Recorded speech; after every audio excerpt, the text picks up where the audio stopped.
Halo teman-teman, kita ketemu lagi di Room. Nah, ini part terakhir takeover karena yang punya forum sudah kembali ke Tapi kayaknya kamu pangkuan Ibu nyaman kemarin, Pertiwi ya. nyaman men-take over YouTube-nya. Banyak yang nggak nonton, saya belum lihat sih. Banyak nih, banyak yang nonton, katanya banyak yang Iya, nonton. nggak apa-apa sih kalau mau di take over terus. Kan saya Ya, tanggupin dong kalau orang ngomong. janganlah. Kan ini forumnya ada namanya, kayak Mata Najwa, masa diganti jadi nama lain kan nggak bagus juga.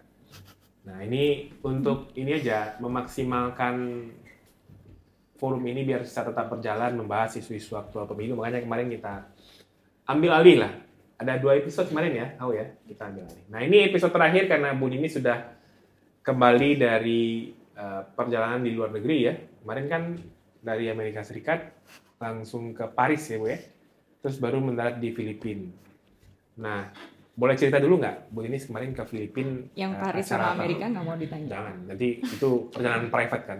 Naik private jet, konon kabarnya. Ke Filipina kemarin ngapain Bu? Ke Filipina itu saya nggak sendiri. Jadi Oke. ke Filipina itu sama teman-teman Unfrel. Unfrel ya. Unfrel itu Asia Network for Free Election. Nah, jadi dia Unfrel itu kan organisasi pemantau ya Asia ya. Nah, dia di negara-negara Asia tuh punya member, punya anggota. Nah, Perludem itu salah satu anggotanya yang ada di Indonesia. Selain KIPP sama JPPR. Jadi ada 3 anggotanya di Indonesia, salah satunya Perludem. Nah, setiap kali Unfrel ada misi pemantauan pemilu, nah biasanya anggota-anggotanya tuh ngirim orang untuk mantau. Kayak misalnya kemarin sebelumnya di kita kan Anissa ikut pemantauan pemilu di Sri Lanka. Sri Lanka. Nah, kemarin di Filipina itu ada midterm election. Nah, tahun 2025, tanggal 12 Mei pemilunya. Nah, saya diminta jadi electoral analisnya gitu. Berapa orang dari Indonesia kemarin? Kalau electoral analisnya saya aja, tapi ada 1 orang lagi jadi long term observer. Jadi ya, Pemantau yang jangka waktu-waktu panjang. yang panjang. Berapa lama sih pemantau yang lo? Kalau proses pemantauannya sendiri sih dari akhir April ya, sampai pemilunya kan 12 Mei, berarti mungkin sekitar 2-3 mingguan ya. 2-3 minggu ya. Jadi itu sudah mulai fase kampanye tuh ya. Udah. Kampanye dilihat sampai pos hari pemungutan suara. Mbak Dinis di Filipina berapa lama? Berapa ya kemarin ya? Sebenarnya kalau total harinya tuh kayaknya 16 atau 17 hari, cuman saya sempat pulang sebentar kemarin. 2 hari. Nah, ini kan pemilu Filipina ya, salah satu pemilu di ASEAN yang dekat dengan Indonesia. Nah, kemarin itu di Filipina itu milih apa saja? Milih legislatif pusat kah? Milih presidennya kah? Atau? Jadi kan dia midterm election. Kenapa disebut midterm? Karena dia diselenggarakannya di tengah masa jabatan presiden Filipina. Masa jabatan presiden di Filipina itu kan 6 tahun. Hanya bisa 1 periode. 1 periode ya? 6 tahun. Nah, pemilu midtermnya ini dilakukan di tahun ketiganya masa jabatannya Pilpres. Jadi kan kemarin Pilpresnya 2022, midterm electionnya 2025. Nah, untuk masa jabatan berapa lama nih orang-orang yang dipilih itu 3 tahun. Jadi yang dipilih apa? Yang dipilih itu ada Senat, ada House of Representative di tingkat nasional, lalu juga ada gubernur, wali kota, terus juga parlemen lokal gitu. Jadi di semua negara ya, di seluruh negaranya gitu. Jadi pemilunya ya pemilu besar kemarin itu walaupun dia midterm ya. Jadi kayak misalnya Kayak Amerika Serikat. Ya, jadi kayak Amerika Serikat. Jadi misalnya anggota Senat itu ada 24 orang. Nah, kemarin di midterm election yang dipilih cuma 12, hanya untuk mengisi setengahnya. Jadi mereka ganti-gantian gitu. 24 setengahnya dipilih 2022, setengahnya lagi jadi berganti nanti 12 orang 2022. Jadi dia staggered gitu selang-seling gitu. Jadi nanti setengahnya lagi dipilih barengan dengan pemilu presiden. Pilpresnya 2028. Itu banyak negara nggak yang pakai sistem midterm Amerika election? pakai midterm kan? Ya. Enggak, maksudnya selain Filipina dan Amerika Serikat. Waduh. Ada banyak ya? sih. Banyak kan biasanya midterm election tuh selain istilahnya midterm ada juga istilahnya by election gitu. Misalnya kalau di Malaysia ada by election. Jadi dia bukan, kalau kita kan ya setiap 5 tahun sekali ya pemilunya, borongan setiap 5 tahun sekali. Nah, dia ada pemilu di tengah-tengah masa 1 periode, biasanya sih presiden atau kepala eksekutifnya. Dalam pendekatan ilmu pemilu atau ilmu sistem pemerintahan ya, atau ilmu politik, itu untuk apa, Mbak Dinis? Kenapa apa manfaat dari midterm election itu? Ya dia, kalau aku sih ngeliatnya bisa jadi bagian dari untuk check and balances ya. Aku pakai contoh aja ya. Di Filipina kemarin kan wakil presidennya di-impeach. Sara yang Duterte itu. Duterte. Nah, tapi situasi hari ini si Sara Duterte itu kalau pertanyaannya apakah dia masih jadi wakil presiden? Masih. Nah, tapi kemudian senatnya nanti yang akan jadi pengadilannya. Nah, jadi dengan pemilihan senat kemarin 2025 ini ada pemilihan senat. Nah, itu akan menentukan komposisi gimana nanti nih trial untuk si wakil presiden yang di-impeach ini. Jadi dia semacam apa ya? Kalau misalnya kemudian orang-orang yang terpilih adalah orang-orang yang sekoalisi dengan wakil presidennya, bisa jadi dia nggak selesai tuh impeachmentnya, ya dia balik lagi in office gitu. Tapi kalau enggak, dia ya bisa jadi dia selesai masa jabatannya. Jadi dia sekarang berarti di freeze dulu. Sekarang ya masih nunggu komposisi senatnya keisi semua, kan tadi 24 nih kan akan berganti 12. Misalnya 24-nya udah keisi, baru tuh akan mulai trialnya. Nah, jadi proses pemilihan yang di tengah-tengah ini juga bagian kayak apa ya?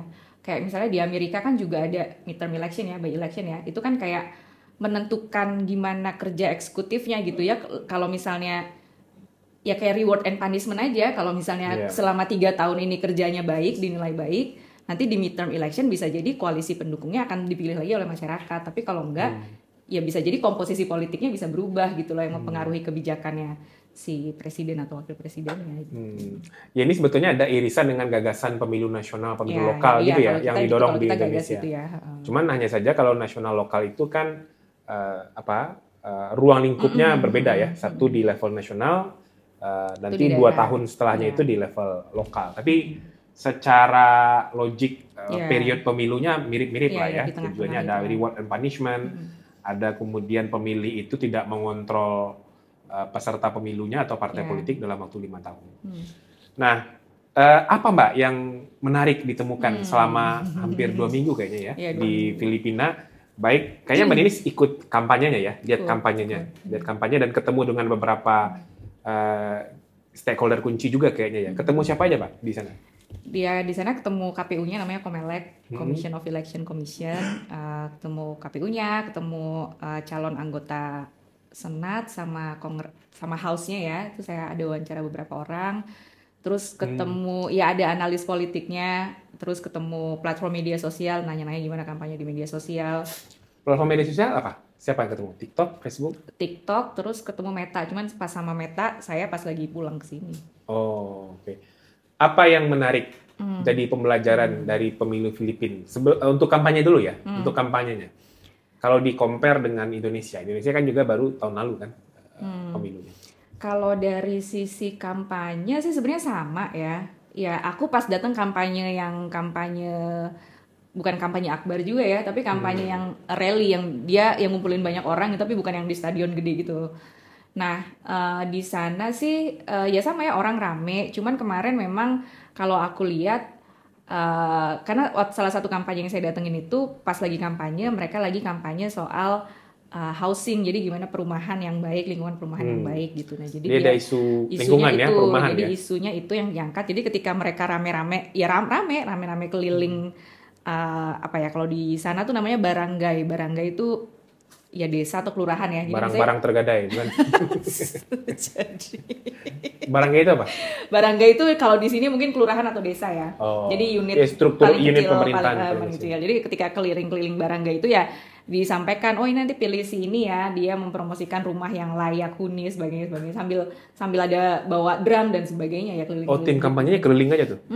Tim kampanyenya keliling sama pendukung-pendukungnya. Nah, di sana juga ada tuh model yang ini Mas Fadli. Dia kampanyenya tandem. Karena kan tadi bukan cuma nasional ya, tapi juga ada pemilu wali kotanya, ada provinsinya gitu. Jadi yang kayak ini yang ketika yang kampanye ini lagi si anggota senatnya, yang lainnya ikut juga dalam rombongan itu. Sama sih model. Ya sama sih kalau kampanye terbukanya sih sama ya.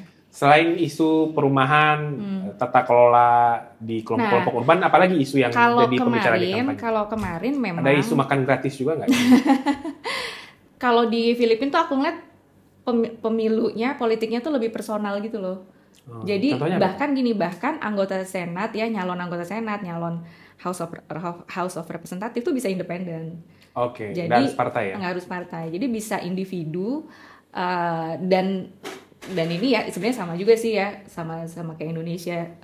Jadi isunya kemarin itu adalah ini kalau di kita kemarin ya, pemilu kemarin misalnya Jokowi dan Prabowo ya, kalau di sana tuh antara Marcos sama Duterte. Jadi isunya tuh yang ini kelompoknya Duterte, yang ini kelompoknya Marcos. Nah mereka ya udah terbawa isu personal itu gitu. Jadi kayak ya ada aja sih misalnya yang bawa isu kita harus ada reform soal human rights, reformasi pemilu, lingkungan dan sebagainya. Cuman yang menonjol tuh emang isu personal itu, dari sisi personal politiknya ya. Apalagi di sana kan juga sama sama Public Indonesia. policy nggak terlalu muncul. Apalagi sama kayak di Indonesia misalnya soal politik dinasti.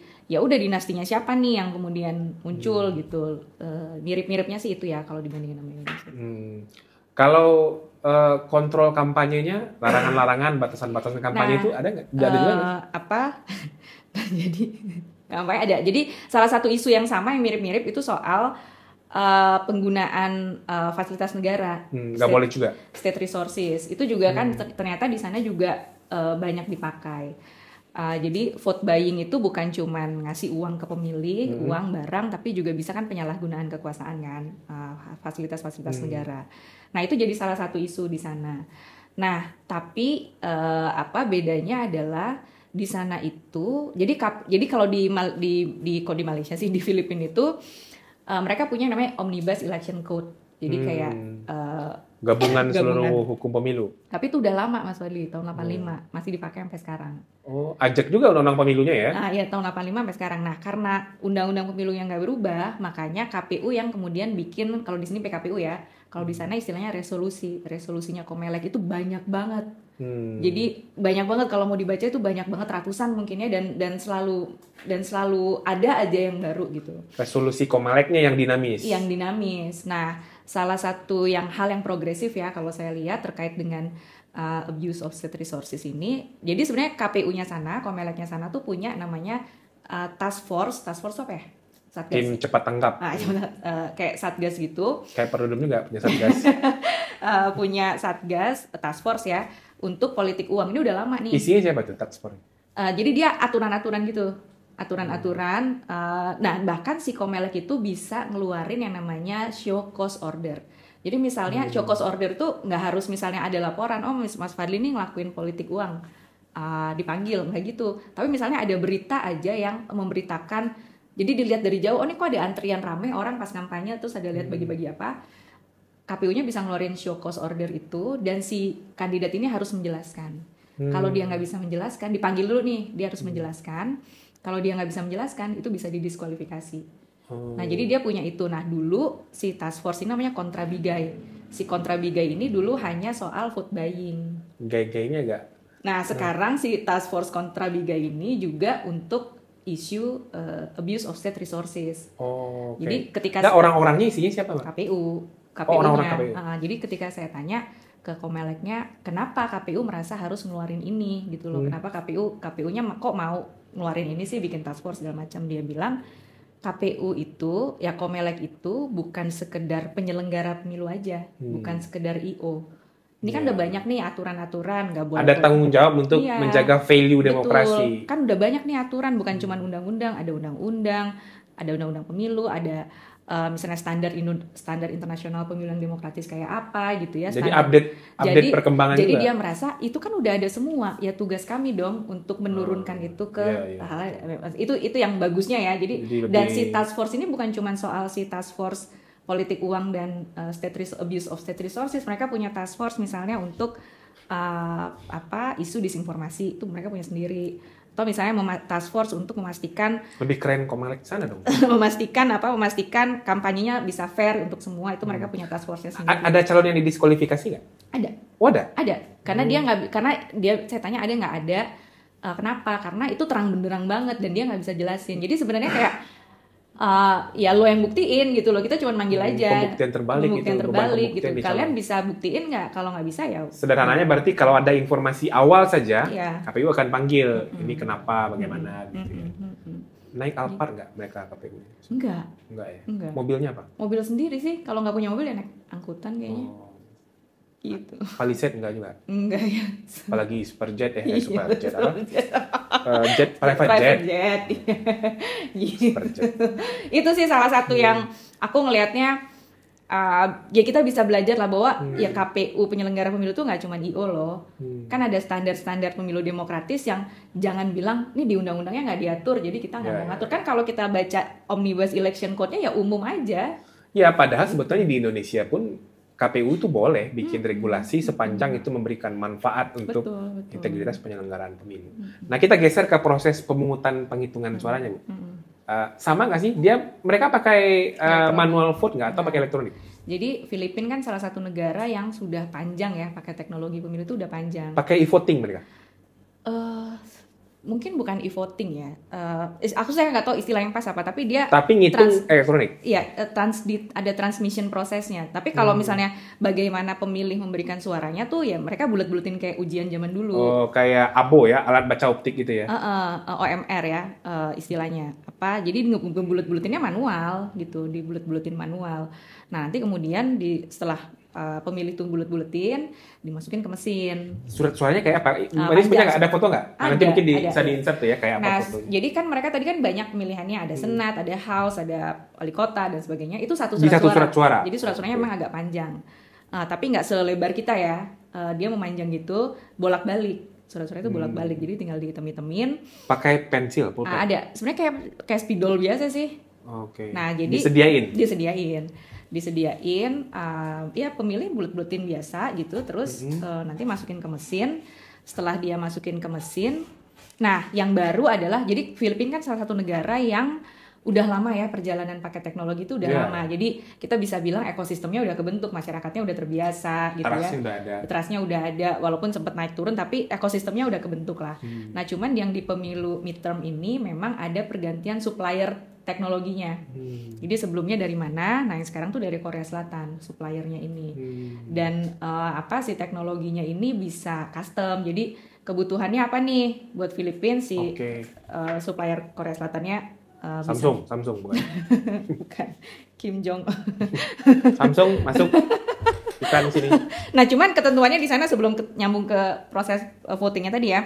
Cuman syaratnya harus ada perusahaan nasional yang juga jadi tandemannya. Jadi nggak boleh sendiri. Nah, ini juga lucu nih Mas Fadli karena ada mungkin kecurigaan ya. Yang kan biasa lah ya namanya pengadaan. Si perusahaan nasionalnya ini terafiliasi dengan calon mana gitu. Jadi ya isu-isu kayak gitu juga ada. Kayak gitu-gitu juga ada. Nah, sebelum lebih detail soal proses penghitung, Bu, TPS-nya di mana mereka? Nah, dibangun tenda kayak gitu juga? Di Filipina itu TPS mayoritas di sekolah. Sekolah dasar? Sekolah publik. Oke. Sekolah negeri lah ya? Sekolah negeri, jadi yang swasta-swasta. Bisa tingkat SD, SMP? Iya, pokoknya sekolah. Di sekolah. Dan petugas TPS-nya, KPPS-nya, di sana tuh namanya Electoral Board, itu guru di sekolah itu. Guru sekolah itu langsung jadi KPPS? Nggak langsung, tapi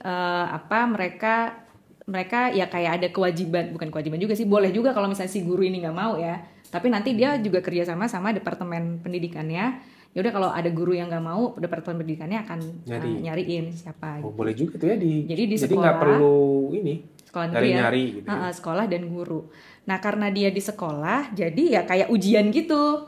Kan tadi bulet-buletin tuh ya di ruang kelas ngebulet-buletin, terus masukin ke mesinnya, dari masukin mesin nanti keluar kayak struk belanjaan gitu.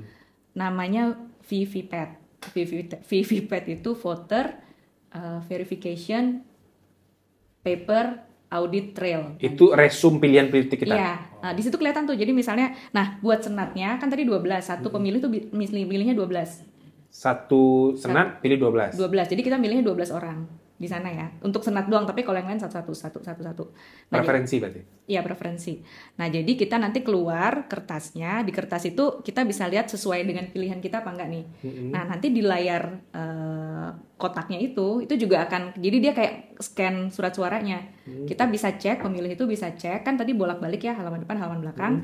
Halaman depan itu pemilih punya waktu 15 detik untuk melihat bener nggak yang dia pilih. Yang halaman belakangnya cuma dikasih waktu 5 detik. Kenapa lebih singkat? Karena yang di halaman depan lebih banyak yang dipilih. 15 detik. Kalau udah sama dan di kertasnya sama, kertasnya dimasukin ke ada boxnya gitu, satu kotak gede gitu, ada boxnya, itu harus dimasukin ke situ. Kalau pemilih misalnya, VVPAT tadi. Iya, kalau pemilihnya misalnya mau dibawa pulang nih kertasnya nggak boleh, itu electoral crime tuh di sana.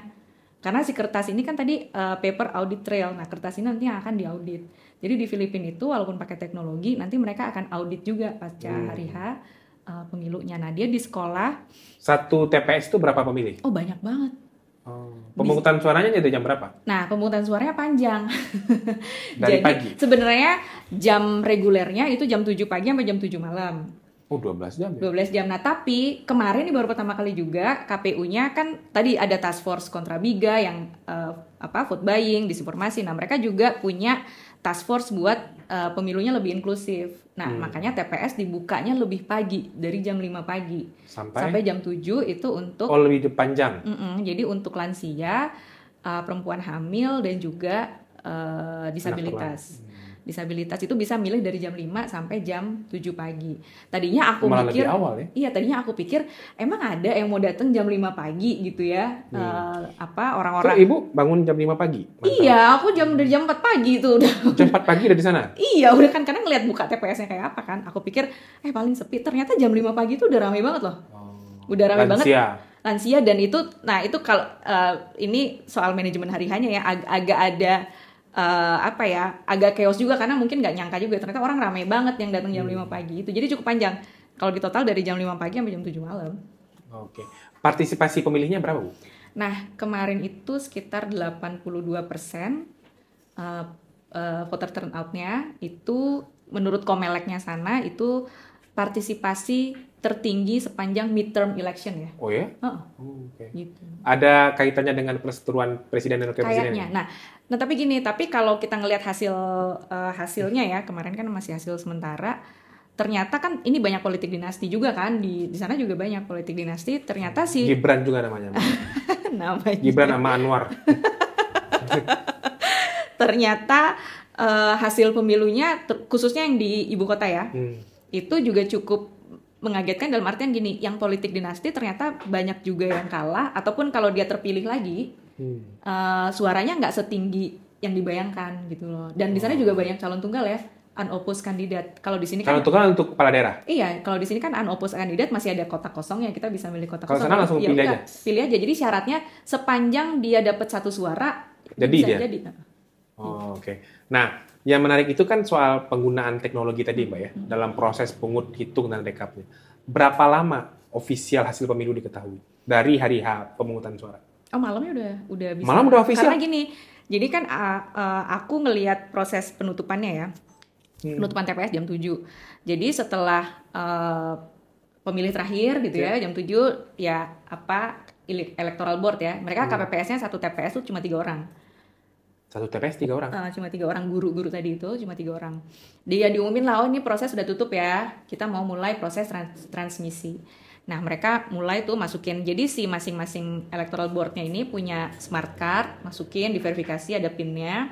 Nah di situ mereka akan ngeprint kayak receipt-nya tadi, paper return-nya itu, di print panjang banget Mas Fadli, ada kali buat pemilu nasionalnya tuh 1 meter lebih, panjang banget, tapi dia kayak struk belanjaan gitu. Itu akan di print sama mereka 9 kali, di print 9 kali. Ketika udah berhasil di print, nanti ditandatangan sama petugasnya, ditandatangan sama saksi. Kenapa 9 kali? Aku nggak tahu ya kenapa 9 kali. Dan yang menarik juga siapa tau nggak yang tanda tangan? Pemantau juga tanda tangan di situ. Jadi di sana istilahnya citizens arm. Pemantau itu citizens arm. Jadi mereka bisa tanda tangan situ. Setelah di print 9 kali, barulah hasil ininya ditransmisi ke data centernya. Nah, selama proses pemungutan suara itu nggak pakai internet. Jadi scan biasa aja scan. Nah, tapi penggunaan internet itu hanya untuk mengirim data ke data center. Dari TPS ke data center. Nah, itu. Ada juga yang di TPS, datanya nggak masuk-masuk dan sebagainya. Tapi di TPS yang aku lihat sih masuk aja ya. Dia kemarin tuh di TPS yang aku lihat, cuman dia kehabisan kertas aja. Terus mau dipakai, ditambah lagi kertasnya agak susah tuh. Nah, berarti malam itu langsung tahu hasil ofisial? Diumumin nggak Pak Komalek? Nah, dikirim ke data centernya. Nah kan juga banyak kayak kalau di sini kayak Jaga Suara gitu, Netgrid Jaga Suara. Nah kalau di sana ada namanya PPCRV sama Namprel. Itu Mereka inisiatif masyarakat sipil. Inisiatif masyarakat sipil. Mereka punya kayak ya data center juga masukin ya kita bisa tahu hasil besoknya sih kita udah tahu. Tapi walaupun memang masih dalam proses hitung ya, gitu. Nggak ofisialnya berapa? Ofisialnya kayaknya baru diumumin itu aku pulang tanggal 17, tanggal 18 hasil ofisialnya. Cuman kita Pemilunya bisa tanggal 12 ya berarti 12, ya. Ini relatif nggak terlalu lama, 5 hari. Dibanding di kita 28 hari. Nah, kan? jadi tadi belum saya, tadi setelah di print 9 kali, setelah transmisinya berhasil terkirim, mereka akan ngeprint lagi sebanyak 21 kali. Jadi total receipt-nya itu ada 30. Oke. Nah, banyak sekali ya teman-teman Mbak Ninis pengalaman dan pembelajaran dari Filipina, dan menurut saya sih banyak hal yang mungkin bisa kita pelajari. Kalau misalnya Mbak adalah satu atau dua pengalaman baik ya dari implementasi penyelenggaraan pemilu di Filipina ya, menurut Mbak Ninis 3 prioritas yang bisa dipakai di Indonesia apa? Ya satu, mungkin cara pandang penyelenggara pemilu kita tuh perlu diubah gitu. Mereka tuh nggak sekedar penyelenggara loh. Kayak misalnya gini, kemarin di Filipina hal yang baru juga di midterm election ini adalah untuk pertama kali pemilih Filipina yang ada di luar negeri itu bisa milih internet voting. Terlepas perdebatan pakai internet votingnya ya, tapi mereka merasa bahwa ya KPU itu tuh udah banyak nih dijembrengin sebagai banyak banget aturan gitu ya, konvensi internasional. KPU itu mana nih yang mau kita pilih tadi, tapi tetap menjaga value, menjaga proses pemilihan demokrasi dan sebagainya, memudahkan pemilih. Jadi inisiatif-inisiatif itu tuh ada gitu loh. Nah, jadi perspektif penyelenggara bukan sekedar IO itu kemarin yang aku ngelihat, kayaknya penting nih kayak gini, itu satu. Nah, yang kedua ya kalau soal teknologi, ya tadi pemilu Filipina tuh udah panjang pakai teknologi. Nah kalau ditanya canggih nggak sih alatnya, ya aku bisa bilang canggih, cuman kita nggak ikut-ikutan dan nggak canggih-canggihan gitu. Sirekap aja kemarin masih banyak yang miss kan. Jadi kalau kita mau pakai teknologi harus dipersiapkan bener dong gitu loh. Ekosistemnya harus ada dulu, masyarakatnya udah terbiasa. Walaupun misalnya di sana kemarin orang tua gitu susah gitu bulet-buletinnya, cuman mereka ya pemilu mereka udah terbiasa gitu loh, udah penerimaannya. Nah kita untuk misalnya mau sampai ke sana ya harus disiapin bener-bener. Kita sih maju mundur iya, terus ya. Dan harus sesuai apa sih yang dibutuhkan sama satu negara. Bisa jadi itu cocok di Filipina, belum tentu cocok di sini. Nah kita cocoknya mau pakai yang mana gitu. 3 terakhir apa pembelajaran yang penting? Satu lagi ya partisipasi masyarakatnya sih kemarin kalau aku ngelihat ya, bukan cuma saat hari H tapi masyarakat sipil ngawal pemilu di sana. Kan di sana banyak teman-teman kita juga ya, ada Lente, ada Namprel, ada Anprel dan sebagainya, itu mereka cukup aktif. Mereka juga terima laporan gitu, dan banyak kerjasama sama guru karena KPPS-nya guru ya. Jadi kayak asosiasi guru tuh ikut juga bikin pemantauan, atau misalnya di sana juga yang kuat itu adalah inisiatif dari kelompok keagamaan. Jadi misalnya kayak gereja tuh juga masif ngawal pemilu gitu kan. Bisa dibayangin kalau misalnya pemuka agama bilang ayo kita kawal pemilu, umatnya nurut. Kita punya banyak sekali ya organisasi keagamaan, ada NU, Muhammadiyah di Islam gitu. Ada KWI misalnya, KWI, PGI ya, banyak lah.